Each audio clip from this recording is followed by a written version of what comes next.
I was browsing around on YouTube, and I just went into this rabbit hole where I kept on finding videos about the law of attraction, the so-called law of attraction. And I find it a very interesting phenomenon because in a way, okay, I think the law of attraction or the law of manifestation is the kind of like the central myth of the modern new age, if you like. It's extremely attractive, the idea that you can flick your fingers and have anything you want.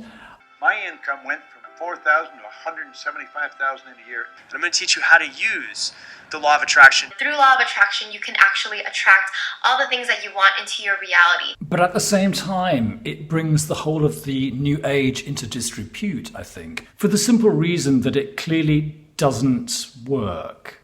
I think it works for some people, but as a general principle for living, I think it's a bit dodgy. I think that the vast majority of people who are very successful don't have anything to do with the law of attraction. They don't go to law of attraction workshops. They don't meditate. They don't journal. They don't write down their goals and tick off their goals. And they don't sweat and strain to believe in the future or to believe that they are a child of the universe or whatever. I've got one of my oldest friends is a mega successful TV producer. He probably knows that I'm talking about him. And he was once feeling a bit stressed. And I said to him, hey, name of friend, why don't you try meditating? And he said, no, I'm too busy to meditate. And I said, well, tell you what, why don't you just try meditating for 5 minutes per week? And he thought about it and he said, no, I'm too busy to spare 5 minutes per week meditating. And I tell this story not against him because he is a brilliant manifester. He manifests his dream life. And the reason why he doesn't get into anything to do with the law of attraction and the law of manifesting is because he's too busy being successful and actually manifesting. So I think most successful people don't have anything to do with the law of attraction, aren't interested. And I think, frankly, most people who are interested and who go to workshops and who buy the special books and the stationery and the journals and so forth and do all the exercises don't manage to make their dreams come true. Now, I am an esoteric person. I think there is a grain of truth in the law of attraction and the law of manifestation. And I think there are people out there who are very good at this stuff and who have some very valuable things to say. I think, for example, Joe Dispenza is super brainy. He's done the research. He's a very caring and genuine person. And I think that I would advise people to check his stuff out.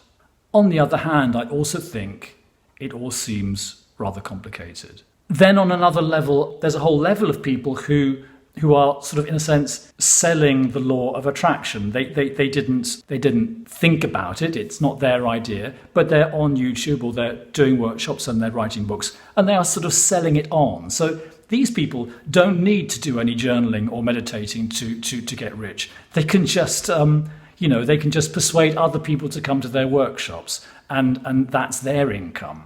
I was watching Eckhart Tolle, and I noticed that he talks about manifestation, but he distances himself from it a little bit, and he's a little bit subtler than most. Now, abundant does not mean lots of things. I watched an interview with Rhonda Byrne, who talks about having discovered the law of attraction. If I think back to that night when I discovered the secret. Nevertheless, these sorts of ideas have been buzzing around for the past 100 years. They're really not new. You see YouTube influencers in their beautiful rooms telling you that you too can have this. You too can have the beautiful life. You can have the beautiful handbags. All you have to do is believe. But you really have to believe. You have to completely believe, because if you don't completely believe, it won't work. And sometimes it gets so stressful listening to this stuff. You feel that... You feel that you'll be invited to to sit on the toilet and sweat and strain to lay this golden egg, and you've got to go, I believe. Have a cup of tea. And actually, I don't believe that that's how life works, because I don't really believe that it's a test. Let me tell you how I think it works, which is, in a sense, much simpler, but also very real. A friend of mine once said to me, when your needs and your desires are in sync with each other, when they are in fact the same, then you can manifest.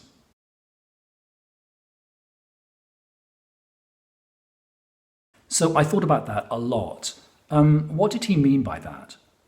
I think what's fascinating about all this talk about the law of attraction is that people keep banging on about manifesting what you want. And some of these YouTubers, at this point, they have a picture of someone with, a stack of $100 bills and someone on a yacht and someone who has successfully managed to take off some fat around the belly. And these are all very concrete desires, quite banal desires in a way. But it does bring up this question of, what are your desires? What are your real desires? I believe that before we're born, we make a kind of contract. We have a soul which is, to all intents and purposes, immortal. And this soul wants to experience things. And it hovers around and it looks at the world and it looks at various couples who are making babies. And it says, I will have that life. I want to experience those things. The soul is outside of time. It can kind of see what that life would be like. And it says, I want to go into that life. I want to incarnate through that doorway.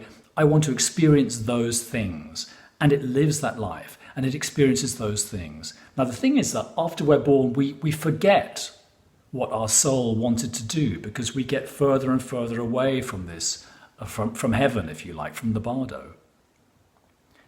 And as we forget, life becomes difficult because we forget what our true desires are. Now, our needs, our true, authentic needs, are everything we need in order to experience the life that we chose. Now, let me give you an example. If you are someone who, as a soul, chose to incarnate on the earth and have as a mission to go out into the oceans and record whale song, I'm talking about a real person, and then release these recordings on a record, on vinyl, and completely change the consciousness of Earth because suddenly everyone in the world could hear whale song. That's your soul's path. That's the life you chose to live. Now, the universe is going to make sure you get a boat, isn't it? The universe is not necessarily going to make sure you get a new handbag or, a holiday in Las Vegas. It's going to make sure you get what you need in order to live the life that you truly, truly on a soul level desire to live deep down. This is the grain of truth in the law of attraction.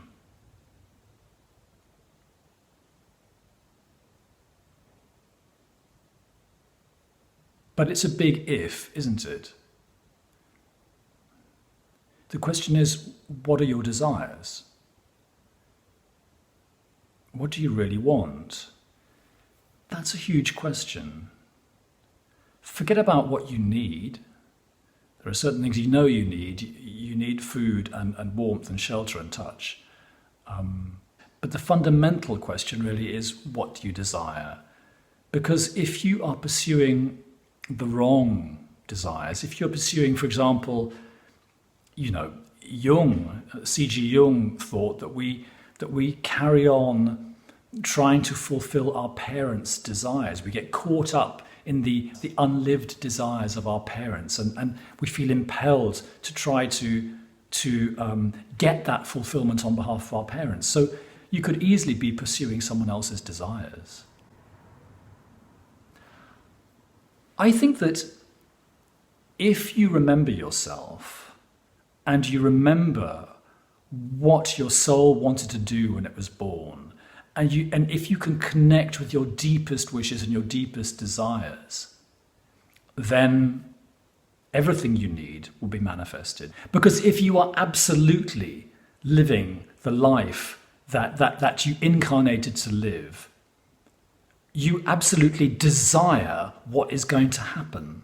So you are desiring your future.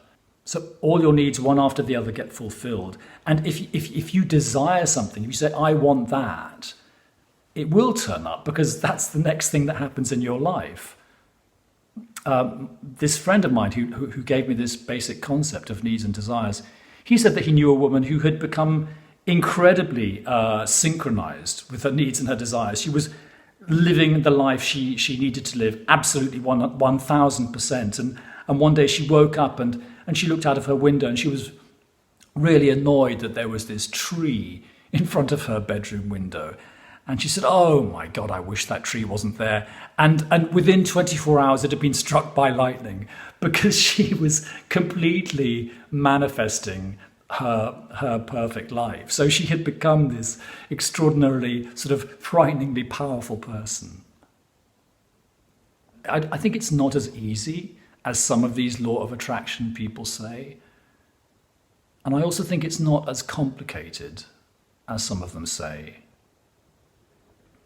I think our life's work, apart from looking after the people around us, is to remember who we are and what our real desires are.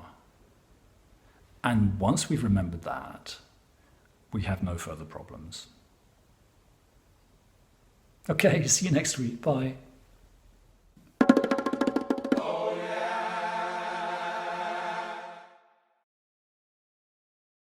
If you've enjoyed this video, you might like to consider subscribing to my channel. It makes a difference. Thank you.